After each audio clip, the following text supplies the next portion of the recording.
The roar silenced the entire dining room of the Obsidian, New York's most exclusive restaurant. A crystal wine glass shattered against the wall. That was the sound of the third waitress being fired in 20 minutes. The man at the corner table, a billionaire tycoon with a reputation for destroying companies, was untouchable.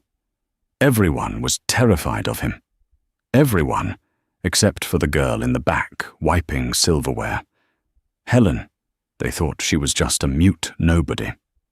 They didn't know she was the only one who understood exactly what the tycoon was saying, and that she was the missing heiress he had been hunting for 10 years.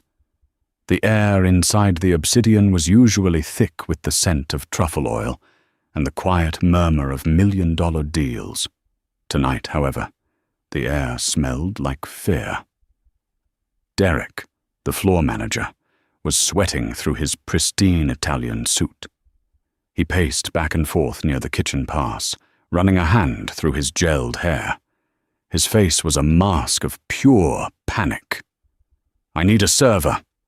Now," Derek hissed at the huddled group of waitstaff. "Someone who won't faint. Someone who won't drop a fork. Who is left?" "There's no one, Derek," whispered Chloe, the head waitress. She was usually the queen bee of the floor, a stunning blonde who made $2,000 a night in tips just by batting her eyelashes at Wall Street bankers. But right now, she was hiding behind the espresso machine, her face pale. He fired Jessica. He made Tom cry. And he just threw a bottle of Pellegrino at Sophie because she poured it from the wrong angle. The man is a monster. They were talking about the guest at table 1, Magnus Sterling. Even the name sounded expensive. He was a foreign titan of industry, a man whose net worth fluctuated by the billions depending on his mood. He had arrived unannounced, with an entourage of 4 grim-faced bodyguards and a personal assistant who looked like he hadn't slept in a week. Magnus was rumored to be in New York to acquire the crumbling Harrington Logistics empire, a hostile takeover that would put thousands out of work. But right now, his only business was terrorizing the staff of the Obsidian. "He's speaking. I don't even know what he's speaking," Chloe said, her voice trembling. "It sounds like German, but angry. Then he switches to French, but it's too fast. If I go back out there, I'm going to have a panic attack." Derek cursed under his breath. He looked around the kitchen, his eyes landing on the dish pit. In the back, obscured by steam and the clatter of porcelain, was Helen. Helen usually didn't exist to people like Derek and Chloe. She was the shadow runner. She polished glasses, folded napkins, and carried heavy trays of dirty dishes. She wore the generic uniform, black trousers, a slightly oversized white shirt, and a black apron that had seen better days. Her brown hair was pulled back in a severe, messy bun, and she wore thick-rimmed glasses that hid half her face. She kept her head down. She never spoke unless spoken to, and even then, it was usually just a quiet, "Yes, sir." Most of the staff assumed she was uneducated, perhaps a girl from the Midwest who had washed out of college and was just trying to pay rent on a basement apartment in Queens. They called her Mouse. "You," Derek barked, pointing a manicured finger at her. Helen froze, a polishing cloth inside a champagne flute. She looked up, her green eyes wide behind the lenses. "Me, sir." "Yes, you. Mouse. Put down the glass," Derek snapped, marching over and grabbing her arm. "You're going to table 1. "But I'm not a server," Helen stammered, her voice low and raspy. "I don't know the menu codes. I'm not allowed on the floor during service. You said my shoes were too ugly for the dining room." "I don't care about your shoes right now," Derek shouted, his voice cracking. "I need a warm body to drop the water refill and take the appetizer order. Just go out there, smile, nod, and if he screams, just take it. Do not speak. Do not look him in the eye. Just survive for 5 minutes until I can call the owner." Chloe let out a cruel, relieved laugh. Oh, this is going to be good. The mouse versus the lion. Should we call an ambulance now? Helen pulled her arm back from Derek's grip. A flash of something cold and hard passed through her eyes, a look that didn't belong to a dishwasher. But it vanished as quickly as it appeared, replaced by the submissive fear they expected. I really shouldn't, Helen said, looking toward the swinging double doors. Mr. Sterling is particular. Derek froze. How do you know his name is Sterling? We didn't put it in the reservation system. Helen looked down at her shoes. I saw it on the news, in the break room newspaper. Whatever. Derek shoved a silver pitcher of water into her hands. It was heavy, condensation slicking the sides. Go now. If you walk out, you're fired, and I'll make sure you don't get a job scrubbing toilets in this city again. The threat hung in the air. Helen looked at the pitcher, then at the doors. She took a deep breath. Fine, she whispered. She pushed through the double doors and stepped onto the floor of the obsidian. The atmosphere changed instantly. The ambient jazz music seemed too loud in the tense silence. Diners at other tables were pretending to eat, but everyone was watching the corner booth. Magnus Sterling sat like a king on a throne. He was a man in his late 30s, with sharp, predatory features, steel grey eyes, and a suit that cost more than Helen's entire life's earnings. He was currently shouting at his assistant in a rapid-fire dialect that sounded harsh and guttural. Helen walked slowly. Her heart should have been pounding, but strangely, a calm settled over her. She knew that voice. She knew the cadence of that anger. As she approached the table, Magnus slammed his hand down on the white tablecloth. Diese verdammten Idioten! Niemand hier versteht den Unterschied zwischen einem Jahrgang 82 und Essig. These damn idiots. No one here understands the difference between a vintage 82 and vinegar. He was speaking a specific dialect of Swiss German, distinct to the Zurich Highlands, mixed with high society frustration. His assistant, a young man named Peter, looked ready to cry. Sir, please, in English. They don't understand. I don't want to speak English. Magnus switched to impeccable, but heavily accented English. I want service. I want a server who has a brain, not these models who look at me like I am speaking Martian. Helen reached the table. She didn't tremble. She didn't flinch. She set the water pitcher down on a side tray with practiced grace, a grace she had supposedly never learned. Magnus didn't even look up. He waved a hand dismissively at her. Go away. Send me the manager again. I want to buy this place just so I can fire everyone personally. Helen picked up the water glass. It was empty. She poured. The stream was steady, stopping exactly 3 millimeters from the rim, the precise European standard for fine dining, something even the trained staff often missed. Magnus noticed the precision. He stopped talking. He looked up, his grey eyes locking onto her thick glasses and frayed apron. What is this? He sneered. They send me the cleaner now. Is this a joke? He turned to his bodyguards. Get her out of here. I am losing my appetite. Helen finished pouring. She set the pitcher down. She should have run. She should have apologized and fled back to the safety of the dish pit. That's what the mouse would do. But Helen was tired. She was tired of Derek's abuse. She was tired of hiding, and hearing that specific dialect, the language of her childhood summers, triggered something in her blood. She looked Magnus Sterling dead in the eye. The silence at table 1 was absolute. The bodyguards, massive men who looked like they chewed gravel for breakfast, started to rise from their seats. Derek, watching from the kitchen doorway, covered his eyes. Oh God, she's going to get killed. I'm going to get sued. Magnus stared at the waitress. He expected fear. He expected tears. Instead, he saw a strange defiance behind those cheap plastic frames.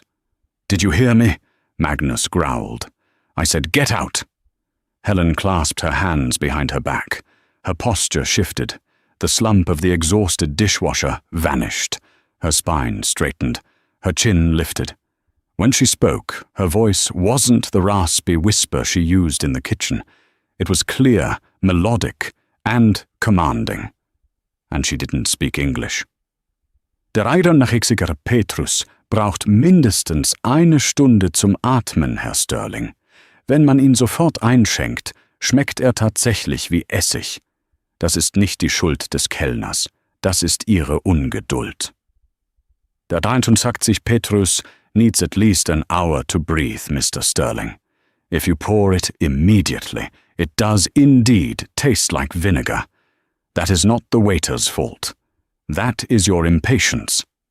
The sound of the Swiss dialect rolling perfectly off her tongue hit Magnus like a physical blow. His mouth opened slightly. The fork in his hand hovered in mid-air. Peter, the assistant, dropped his tablet. Magnus blinked. The anger drained from his face, replaced by pure confusion. He narrowed his eyes, studying her as if she were a ghost. "Wie bitte?" "Excuse me," he whispered. Helen didn't back down. She continued, switching seamlessly to French, but not just any French. It was the aristocratic Parisian French taught in the finest boarding schools. Furthermore, if you are looking for the Dover soul, I would advise against it tonight. The shipment was delayed at JFK. The turbot, however, arrived from Brittany this morning. It would pair significantly better with the acidity of your mood. Magnus sat back in his chair. A slow, disbelief-filled smile crept onto his face. It wasn't a nice smile. It was the smile of a predator finding a new toy. "Who are you?" he asked in English, his voice low. "I am the cleaner," Helen replied in English, keeping her tone flat. "As you pointed out." She picked up the empty wine bottle, the Chateau Petrus that cost $5,000, and inspected the label.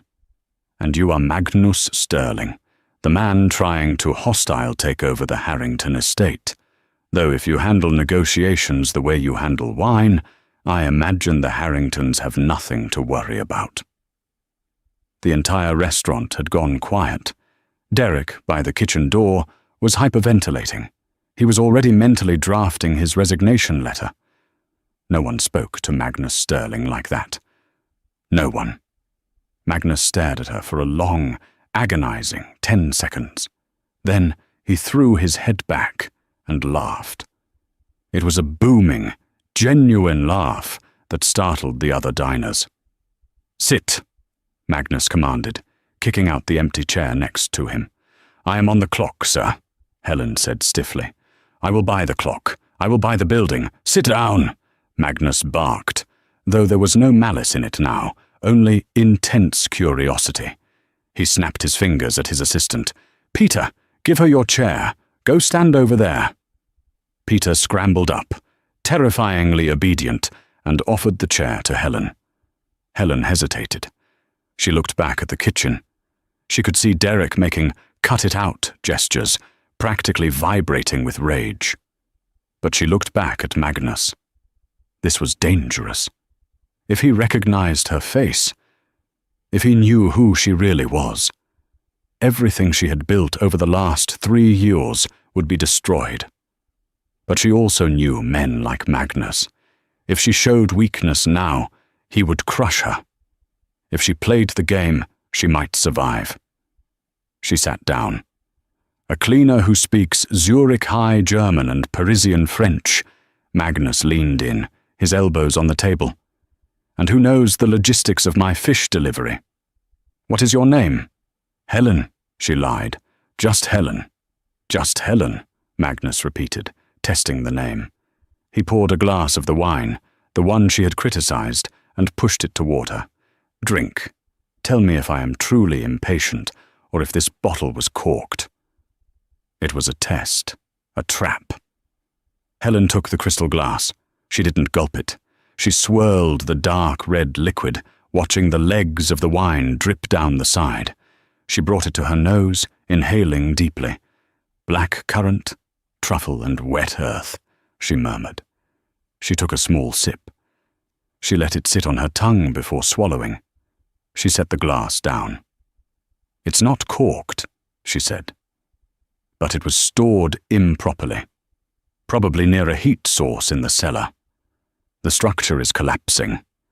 You were right to be angry, but you were angry at the wrong people. You should be angry at the sommelier, not the girl who poured the water." Magnus stared at her. Incredible. He turned to his head bodyguard. "Check the sommelier. See if the cellar temperature logs were altered." The bodyguard nodded and walked off toward the back office. Magnus turned back to Helen. His eyes were gleaming.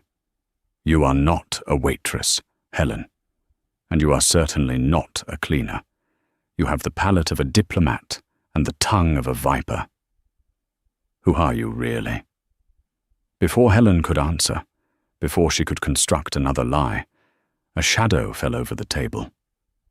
It was Derek. He had finally mustered the courage to approach, his face red with fury. "Mr. Sterling, I am so sorry," Derek sputtered, reaching out to grab Helen's shoulder. "This employee is mentally unstable. She is being terminated immediately. Get up, you stupid girl.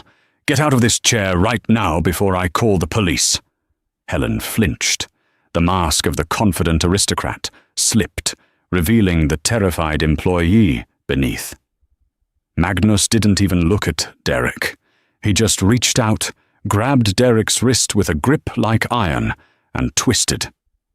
Derek yelped, dropping to his knees. "Don't touch her," Magnus said calmly, his voice dropping an octave. "And don't interrupt us. She is the first intelligent conversation I have had in this city. If you speak to her again, I will buy this restaurant and turn it into a parking lot. Do you understand?" Derek nodded frantically, tears in his eyes. Yes, sir." "Good. Now go away. Bring us the turbot, and bring a fresh bottle of the 82 from the back of the cellar." Derek scrambled away, looking at Helen with a mixture of hatred and terror. Magnus turned back to Helen. The playfulness was gone from his face. He looked at her with a terrifying intensity. "Now," Magnus said softly, "let us stop the games. You speak the dialect of the Oberland. My grandmother spoke that. There are only about 3 families in New York who would teach their children that specific accent." He leaned closer, his voice dropping to a whisper. "One of those families is the Harringtons, the family I am here to destroy." Helen's blood ran cold. "Tell me, just Helen," Magnus whispered, "why do you look exactly like the photograph of Victoria Harrington, the heiress who died in a boating accident 3 years ago?" The name Victoria Harrington hung in the air like smoke. Helen's heart hammered against her ribs, a frantic bird trapped in a cage. For 3 years she had buried that name. She had buried it under layers of grease, oversized uniforms, and silence. She had become Mouse to survive, because Victoria Harrington was a woman marked for death. If Magnus Sterling knew who she was, he was a danger. The Harringtons, specifically her uncle, Conrad Harrington, and her step-cousin, Isabella, had orchestrated the accident that supposedly killed her. If they found out she was alive, they wouldn't miss a second time. Helen forced a laugh. It was brittle, but it was enough to break the tension. "You have an active imagination, Mr. Sterling," she said, her voice steadying. "Victoria Harrington was a socialite who spent her time buying horses and attending galas. Do I look like a socialite?" She gestured to her stained apron, her cracked fingernails, and the cheap plastic glasses taped at the hinge. Magnus didn't blink. He studied her hands. You have calluses, yes, but you hold your silverware with the pinky tucked. You sit with your spine not touching the back of the chair. And you recognized a dialect that hasn't been spoken commonly in Zurich since the 1990s. You can lie with your mouth, Helen, but your breeding betrays you. He took a sip of his wine, his eyes never leaving hers. But fine. Let us pretend you are just Helen the waitress. Let us test your mind, not your history. Magnus cleared the space on the table, pushing aside the silver salt shakers. I am bored, Helen. My dinner date, the CEO of Nexus Corp, cancelled on me because he is afraid of me. So entertain me. You clearly have a brain. Do you play chess? Helen hesitated. Chess had been her sanctuary. Before the accident, before she lost everything, she had been a grandmaster prospect. It was the one thing her father had loved about her before he died. I know how the pieces move, she said carefully. Good. But we have no board, Magnus smirked, so we will play blindfold chess. Mental only, standard algebraic notation. Unless that is too difficult for a waitress. It was a challenge, a direct insult to her intelligence, the old Victoria, the fiery girl who refused to let men talk down to her, flared to life in her chest. White or black? Helen asked, her voice cooling by 10 degrees. Magnus's eyebrows shot up. I'll take white, e4. Helen didn't hesitate. c5, the Sicilian defense. Aggressive? Magnus chuckled. nf3, d6. The restaurant around them ceased to exist. The clatter of dishes, the jazz music, the terrified looks from Derek and the other waiters. It all faded into background noise. There was only the mental board suspended in the air between the billionaire and the waitress. Magnus was good. He played with a ruthless, attacking style, sacrificing pawns to open up lines of attack, mirroring his business strategy. He tried to bully her, to force her into a corner. But Helen was better. She played the Najdorf variation, a complex, double-edged system that required absolute precision. She countered his aggression with cold, calculating defense, setting traps that were invisible until it was too late. 10 minutes passed, then 20. The food, the turbot that had finally arrived, went cold on the plates. Magnus was sweating. He loosened his tie. He was staring at the tablecloth as if the pieces were physically there, his brow furrowed in deep concentration. He had lost track of the position twice, but Helen had corrected him instantly, remembering every single move of the 35-turn sequence without pausing. Queen to h5, Magnus announced triumphantly. Check. You have nowhere to go, Helen. Mate in 2. Helen took a sip of water. She adjusted her glasses. Actually, Mr. Sterling, she said softly, you forgot my bishop on b7. Bishop takes h1, the rook falls, and your queen is trapped. Magnus froze. He replayed the mental board in his head. His eyes widened. Knight to f4, he muttered. g5, Helen countered instantly. Bishop 2. No, no. Magnus slammed his fist on the table, making the cutlery jump. Verdammt! He looked at her, truly seeing her for the first time. It wasn't just curiosity anymore. It was awe. You trapped my queen 6 moves ago, he whispered.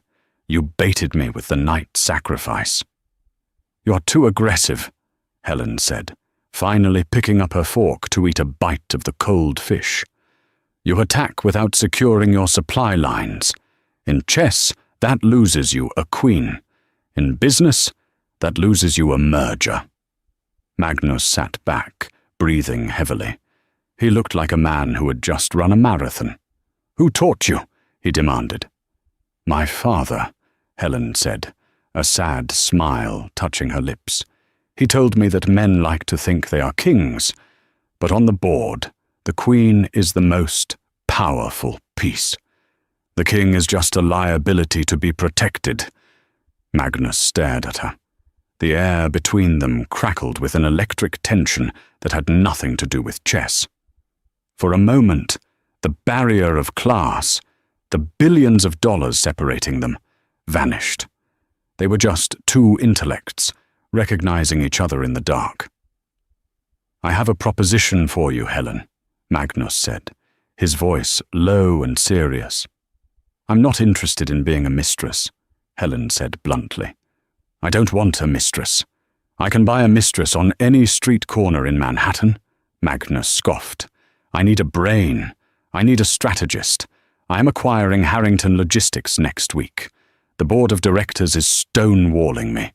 They are using obscure bylaws and emotional manipulation to keep me out. I need someone who understands their world, who understands their language."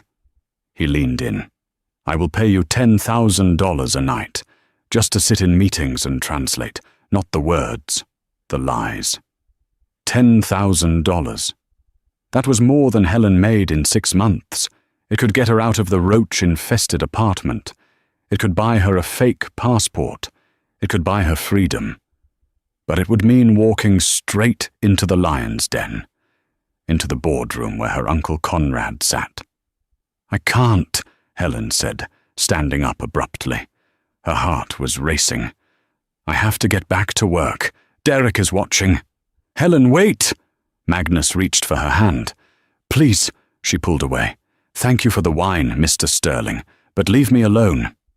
She turned and fled toward the kitchen, leaving the billionaire stunned and alone at the best table in the house. The kitchen was a war zone, and Helen was the enemy. As soon as the double doors swung shut behind her, the silence of the dining room was replaced by the chaotic noise of the line. But the noise stopped the moment she walked in. Derek was waiting. He stood by the dish pit, his face purple with rage. Beside him was Chloe, smirking with malicious glee. "You," Derek spat the word like a curse. "You think you're special?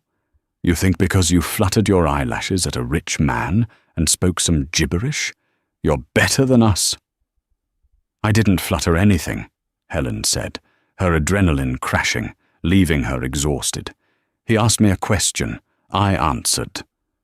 "You sat at a table," Derek screamed. "You ate the guests' food. Do you know what that does to the reputation of the Obsidian? We are a Michelin star establishment, not a dating service for dishwashers." "He invited me, Derek. You saw him." "I don't care." Derek grabbed her arm, digging his fingernails in. "You embarrassed me. You made me look incompetent, and nobody makes Derek Vance look incompetent." He shoved her. Helen stumbled back, hitting her hip against the stainless steel counter. A stack of plates wobbled and crashed to the floor, shattering into 1,000 pieces. "Look what you did!" Chloe shrieked, delighted. "That's $200 in China." "Get out!" Derek hissed. "You're fired. Get your things and get out, and don't expect your last paycheck. That will cover the broken plates." "You can't do that," Helen said, her voice trembling. "I worked 60 hours this week. That's illegal." "Who are they going to believe?" Derek sneered, stepping closer, looming over her. "Me, the manager? Or the homeless girl with no references and a fake social security number?" "Yes, I know it's fake, Helen. I checked."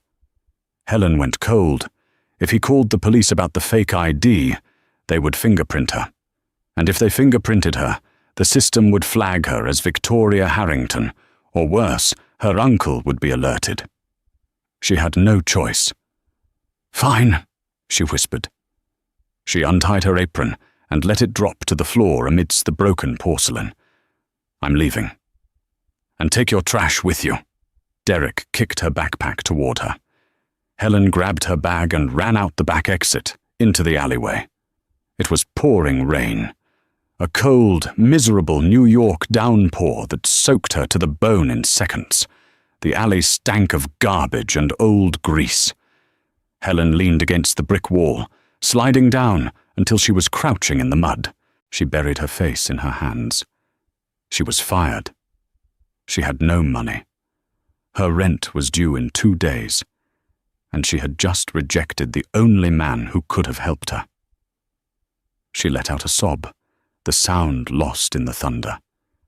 She was so tired of fighting. Maybe she should just let her uncle find her. Maybe she should just give up. Suddenly, the rain stopped falling on her. Helen looked up. She wasn't wet anymore, but the rain was still coming down in sheets around her. A large black umbrella was held over her head. She followed the arm holding the umbrella up to the face of the man standing above her. It was Peter, Magnus Sterling's assistant. "Mr. Sterling hates to see talent wasted," Peter said, his voice mild. "And he hates to see women crying in alleyways even more." Helen scrambled to her feet, wiping the mud from her jeans. I'm fine." "You are not fine," a deep voice came from behind Peter. A sleek, black Rolls-Royce Phantom was parked at the mouth of the alley, its engine purring silently. The rear window rolled down, revealing Magnus Sterling. He wasn't looking at her with pity. He was looking at her with anger. "Get in," Magnus commanded. "I can't," Helen shivered. "I'm wet. I'm dirty. I have spent $5,000 detailing that car, and I will spend another $5,000 tomorrow. Get inside before you catch pneumonia. I do not negotiate with sick people." Helen looked at the back door of the restaurant. Derek was probably watching from the window, laughing. Then she looked at the warm, leather interior of the car. She opened the door and slid in. The warmth hit her instantly. The car smelled of expensive cologne and heated leather. Magnus pressed a button, and the partition between them and the driver slid up, sealing them in privacy. He handed her a thick cashmere towel. "Dry yourself," he said, turning his gaze to the window to give her privacy. Helen dried her hair and face. She took off her glasses, wiping the fog from them. Without the glasses, and with her hair wet and slicked back, her bone structure was undeniable. High cheekbones, a sharp jawline, the face of an aristocrat. Magnus turned back. He paused, his eyes tracing her features. "You really are her," he murmured. "Victoria." Helen stiffened. "I told you." "Stop." Magnus held up a hand. "I did a background check on Helen Miller while you were playing chess. It is a very good forgery, but there are gaps. No tax records before 2022. No high school diploma. And yet, you play chess at a grandmaster level and speak 4 languages." He opened a leather folder on his lap. "I don't care who you were," Magnus said. "I care about who you are right now. You are broke. You are homeless, or close to it. And you have enemies." He pulled out a document. It was a contract. "I'm going to war, Helen. The Harringtons are not just bad businessmen. They are criminals. Conrad Harrington has been laundering money through the logistics shipping routes for 5 years. That is why he won't sell to me. He is afraid I will find the books." Helen's breath caught. She knew Conrad was evil, but she didn't know about the laundering. That was why he had tried to kill her. She had stumbled upon those files 3 years ago, just before the boat exploded. "If I take over the company," Magnus continued, his voice hard, "I will expose him. I will crush him. He will go to prison for the rest of his life." He looked at her intensely. "But I cannot do it alone. The board sees me as a foreign barbarian. They won't talk to me. I need a bridge. I need a fiancé." "A what?" Helen choked out. "A fake fiancé," Magnus corrected. "Someone with class, elegance, and intelligence who can charm the board members, distract Conrad, and signal to the world that Magnus Sterling is settling down, becoming Americanized. You will accompany me to the gala on Saturday. You will attend the board meeting on Monday. You will play the role of the woman who tamed the beast."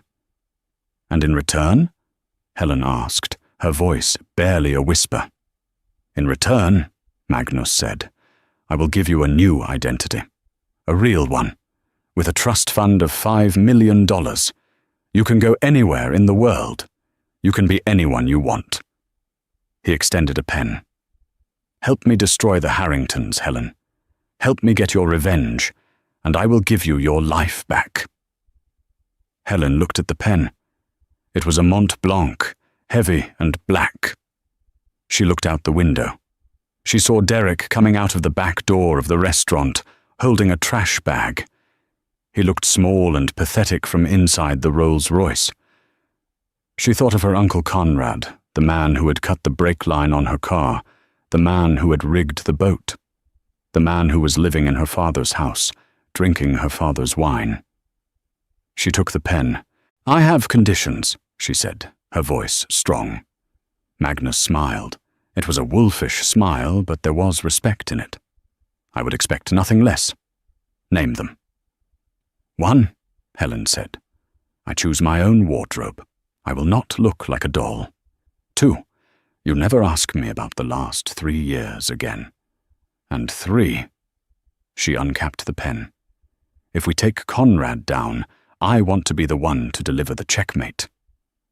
Magnus's eyes blazed with triumph. He poured 2 glasses of amber liquid from a crystal decanter built into the car door. "Deal," he said. Helen signed the paper. The ink was dark and permanent. "To the destruction of the Harringtons," Magnus toasted, clinking his glass against hers. "To the end game," Helen replied. As the Rolls-Royce pulled away from the curb, gliding into the rainy New York night, Helen didn't look back at the restaurant. The mouse was dead. The Queen was back on the board. But neither of them knew that the game was rigged. Conrad Harrington wasn't just laundering money. He was working with the Russian mob. And by the time the car turned the corner, a photographer hidden in a van across the street had already snapped a picture of Magnus Sterling and the woman who looked exactly like the dead Victoria Harrington. The photo was already uploading to Conrad's private server. The next 48 hours were a blur of logistics and luxury that would have made the old Victoria Harrington dizzy.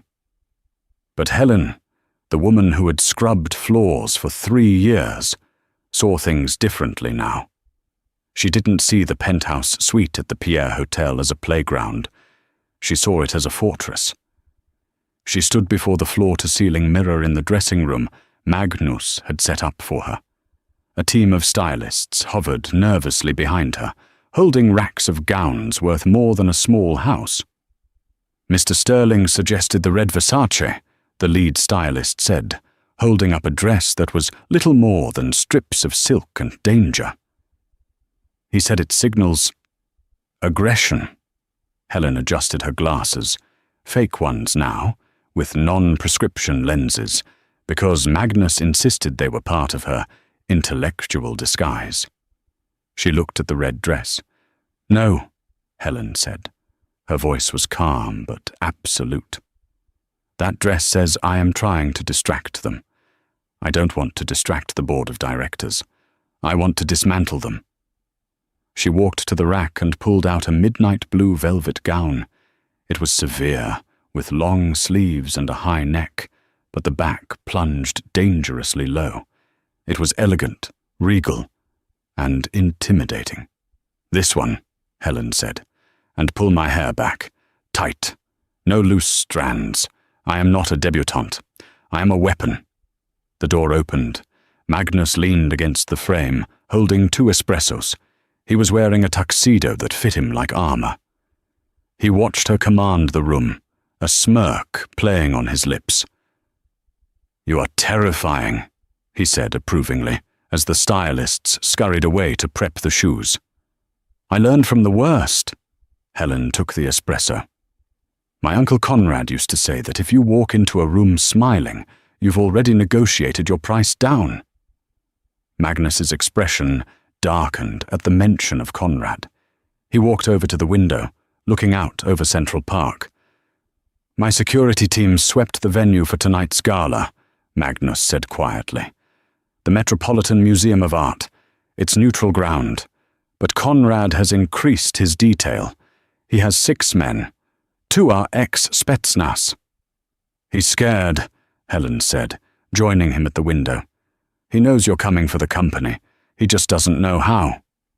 He knows something, Magnus admitted. He pulled a folded piece of paper from his pocket. This arrived at my office an hour ago. No return address. He handed it to her. It was a printout of a grainy photo taken from a distance. It showed Helen getting into the Rolls-Royce in the rain. Her face was blurry, but the profile was distinct. Scrawled across the bottom in red ink were the words, "Nice pet. Does she bite?" Helen's hand trembled slightly, but she crushed the paper in her fist. He doesn't know it's me, she reasoned, her mind racing. If he knew it was Victoria Harrington, the note wouldn't say pet. It would say ghost. He thinks I'm just a mistress you picked up to make him jealous. Or he thinks you are a spy, Magnus countered. Either way, you are a target tonight. Are you sure you want to do this? We can cancel. I can find another way to crush him. Helen looked at the man beside her. For a billionaire known as the Wolf of Wall Street, he was looking at her with genuine concern. In just 2 days, their late-night strategy sessions, arguing over spreadsheets, debating corporate bylaws and replaying chess games, had forged a bond deeper than romance. They were partners in war. I ran for 3 years, Magnus, Helen said softly. I'm done running. Tonight we walk through the front door. Magnus stared at her for a long moment. Then he took her hand and kissed the knuckles. Then let us go, he said. And remember the back story. I'm Helen Miller, she recited perfectly. Consultant for Artificer Global. We met in Zurich at a chaotic economic forum. I corrected your German, you insulted my taste in opera, and we've been inseparable since. Perfect, Magnus grinned. Check. The Temple of Dendor inside the Metropolitan Museum was bathed in golden light. The air hummed with the sound of a string quartet and the clinking of champagne flutes. This was the annual Harrington Foundation Gala, the center of New York's social calendar. When Magnus Sterling entered the room, the conversation didn't just stop. It died. He walked in with the confidence of a man who owned the air everyone else was breathing. But it was the woman on his arm who drew the stares. Helen moved with a fluid, liquid grace. The midnight blue velvet swallowed the light, making her skin look like alabaster. She wore no jewelry except for a simple diamond choker, a gift from Magnus that morning. She didn't look at the cameras flashing wildly at the entrance. She looked straight ahead, her face a mask of cool boredom. Don't look left, Magnus whispered, his lips barely moving. Isabella is at the bar. She looks like she swallowed a lemon. Helen glanced peripherally.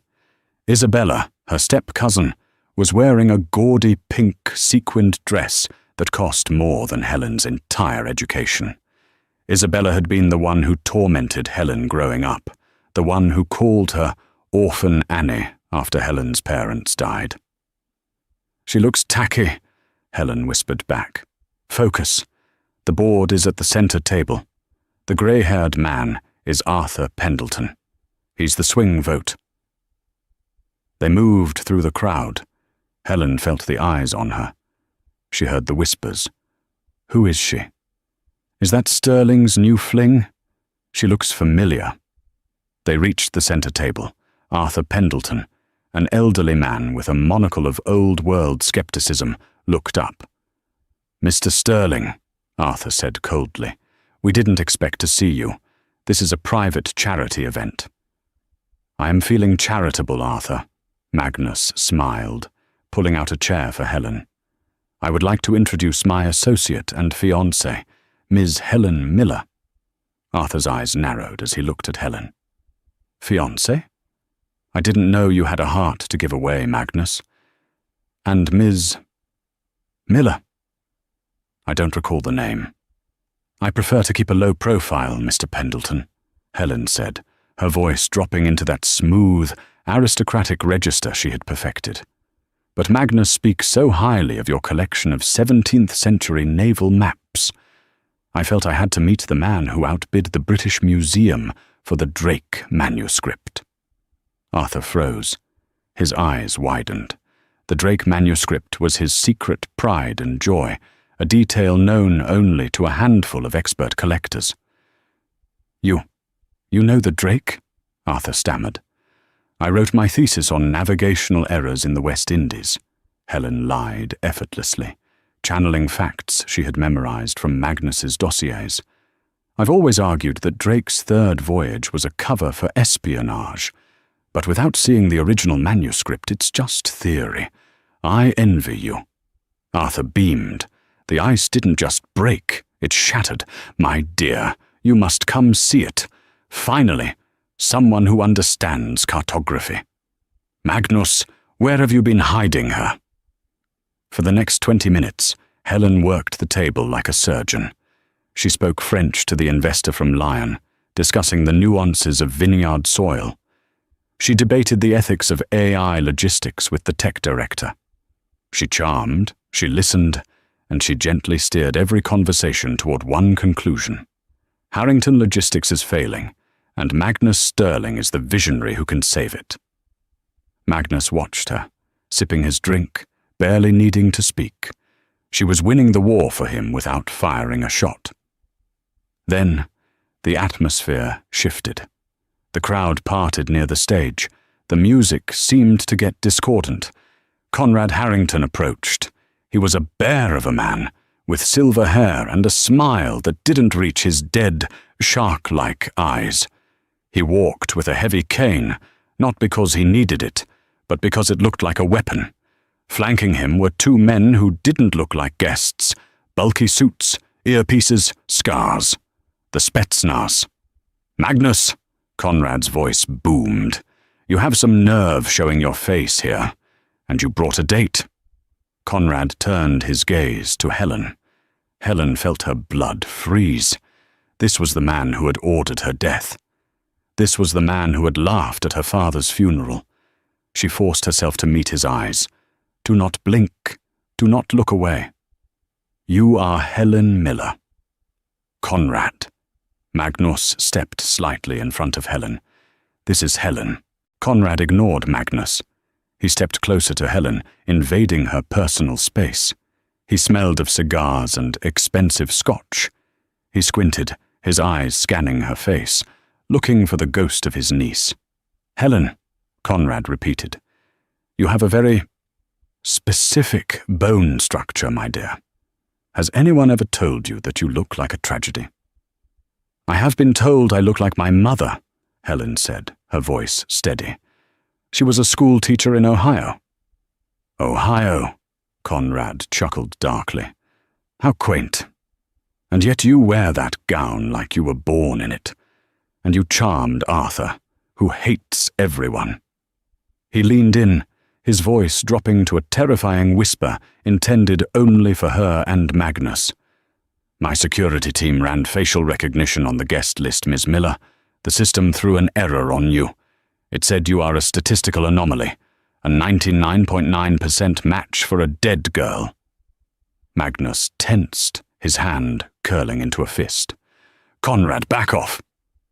But that's impossible, Conrad continued, his eyes gleaming with cruelty. Because I saw the body. It was burned, of course. Dental records were difficult. But I was so sure. He tapped his cane on the marble floor. If you are who I think you might be, Conrad whispered, then you are incredibly stupid to come back. Because dead people have no rights. Dead people have no inheritance. And if a dead person suddenly reappears, well, that looks like fraud, doesn't it? Faking one's death to avoid debts? The police would arrest you before you could utter a single accusation. It was a trap, a brilliant, legal trap. If she revealed herself as Victoria, he would spin it that she faked her death to escape her father's crumbling finances, discrediting her instantly. Helen felt the walls closing in. He had checkmated her before the game even started. "I don't know what you are talking about," Helen said, but her voice lacked its earlier power. "Good." Conrad straightened up, his public smile returning. "Then let's have a toast to the future of Harrington Logistics, which I assure you will never belong to a foreigner." He snapped his fingers. A waiter appeared with a tray of drinks. To guests, Conrad raised a glass. Suddenly, Isabella appeared at Conrad's elbow. She was drunk, her face flushed with jealousy as she looked at Helen's dress, then at Magnus.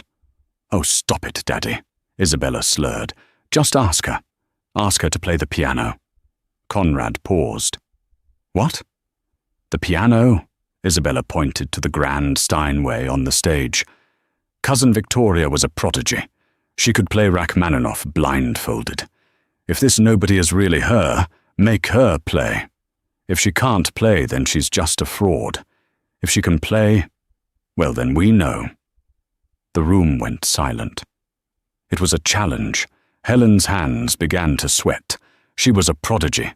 It was the one thing she hadn't been able to hide in the orphanage, tapping her fingers on tabletops. But if she played like Victoria, she exposed herself. If she refused, she looked weak in front of the board she had just charmed. "A performance," Arthur Pendleton clapped. "Splendid idea. Ms. Miller, please." Magnus looked at Helen. He saw the panic in her eyes. He stepped forward. "She is not a circus animal, Isabella. We are leaving." "No," Helen said. She stepped out from behind Magnus. If she left now, they lost the board. They lost the company, and Conrad won. She had to play, but she had to play differently. She had to play in a way Victoria never would have. "I would be delighted," Helen said. She walked up the stairs to the stage. The spotlight hit her. She sat at the piano. The keys gleamed like teeth. Victoria Harrington had played classical, Mozart, Bach, Rachmaninoff. Precise, rigid, perfect. Helen closed her eyes. She thought of the last 3 years, the noise of the kitchen, the jazz records playing in the back alley, the chaotic, improvisational rhythm of survival. She didn't play Rachmaninoff. She hit a low, dissonant chord, a jazz chord. She launched into a dark, smoky, complex improvisation of Thelonious Monk. It was erratic, soulful, jagged, and angry. It was the music of the streets, not the conservatory. It was brilliant, but it was not Victoria Harrington. The crowd was mesmerized. It was raw emotion poured into sound. Conrad watched, his brow furrowed. Victoria hated jazz. She called it messy. Helen finished with a crashing, defiant chord that echoed through the hall. The room erupted in applause. Helen stood up, bowing slightly. She looked at Conrad. His face was a mask of confusion. She had passed the test. She walked back to Magnus, who looked at her with burning admiration. "I didn't know you played jazz," he whispered. "I didn't," she breathed, "until I had to." Conrad stepped into their path again. He looked shaken, but he wasn't done. "You play well," Conrad snarled. "For a fake, but games are over." He pulled out his phone. "I didn't want to do this here," Conrad said, his voice hard. "But you leave me no choice. Magnus, you should check your email and look at the news." Magnus frowned. He pulled out his phone. His face went pale. "What is it?" Helen asked. Magnus turned the screen to her. A breaking news alert from the New York Tribune. Breaking. Magnus Sterling, accused of insider trading and embezzlement. Evidence leaked from anonymous source. "The DOJ just issued a warrant," Conrad smiled, a cruel, triumphant grin. "The police are waiting outside, Magnus. You aren't buying my company. You are going to prison." Conrad looked at Helen. "And you, Miss Miller? You're an accomplice. Unless, he leaned in close to her ear, unless you testify against him. If you sign a statement saying Magnus masterminded the fraud, I'll let you walk away. I'll even give you that $5 million he promised. Conrad pulled back, checking his watch. The police will be in the room in 30 seconds. Decide, Helen. Be the hero who exposed the corrupt Tycoon, or go to jail with him as his whore.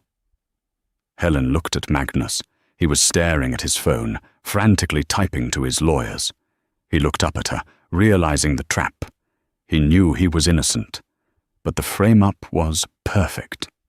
He looked at Helen. Go, he said. Get away from me. Don't let them take you too. Helen looked at the exit. She looked at Conrad, who was holding a pen out to her, smiling the smile of the devil. The doors of the gala burst open. Uniformed officers marched in. The police officers pushed through the crowd, heading straight for Magnus. The handcuffs were already out. Helen looked at the pen in Conrad's hand. It was the easy way out. It was safety. It was $5 million. She took the pen. Conrad's smile widened. He had won. The mouse had returned to her hole. But Helen didn't sign the paper. Instead, she jammed the sharp point of the pen into the microphone stand on the podium, creating a screech of feedback that silenced the entire room. She stepped up to the mic. "Officer," Helen's voice rang out, amplified and commanding. "Before you arrest Mr. Sterling, you should check the metadata of the evidence you were sent." "Step away from the mic, ma'am," the lead officer barked. "No," Helen said. She turned to the board of directors. She took off her glasses and threw them on the floor, shattering them. She pulled the pins from her hair, letting it cascade down her back in waves. "I am not Helen Miller," she announced, her voice shaking with adrenaline, but clear as a bell. "My name is Victoria Harrington, and I am the majority shareholder of this company." A gasp ripped through the room. Arthur Pendleton dropped his glass. Conrad's face went from smug to ghostly white. "She's lying!" Conrad screamed, lunging forward. "She's a fraud! Arrest her, too!" "I am not lying," Victoria continued, locking eyes with her uncle. "3 years ago, someone cut the brake lines on my car and rigged my boat to explode. I survived, and I went into hiding because I knew the police were on his payroll." She pointed a trembling finger at Conrad. "But I didn't just hide. I watched. And tonight, while you were all listening to me play jazz, Mr. Sterling's team was decrypting the files I gave Arthur Pendleton."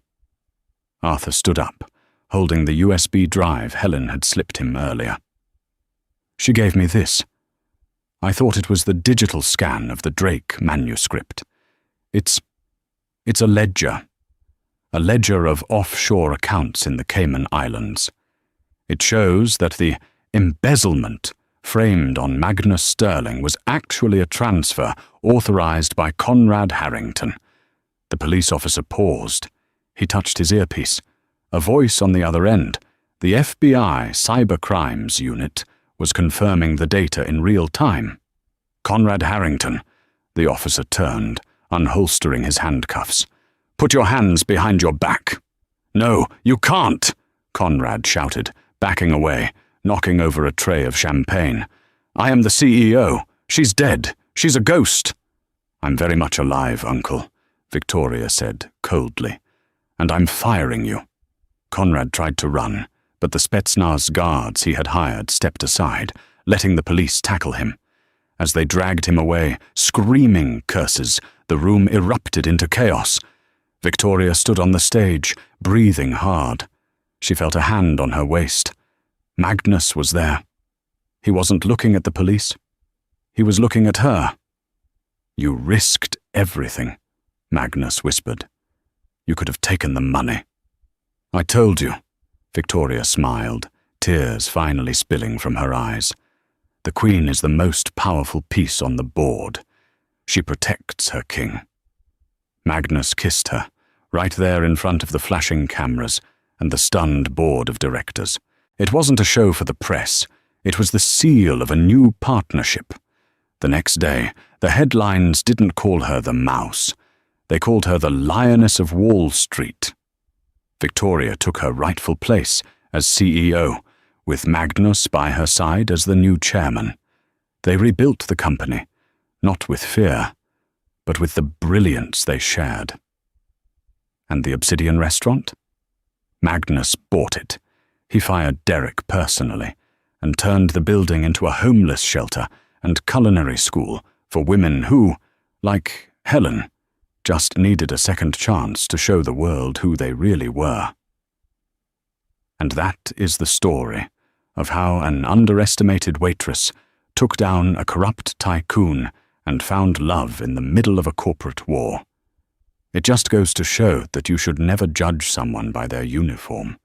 You never know if the person pouring your water is secretly a grandmaster waiting for their moment to say, "Checkmate." If you enjoyed this story of twists, hidden identities, and sweet karmic justice, please smash that like button. It really helps the channel grow. And don't forget to subscribe and hit the notification bell so you never miss a new story. What did you think of Victoria's decision at the end? Would you have taken the $5 million? Let me know in the comments below. Thanks for watching, and I'll see you in the next video.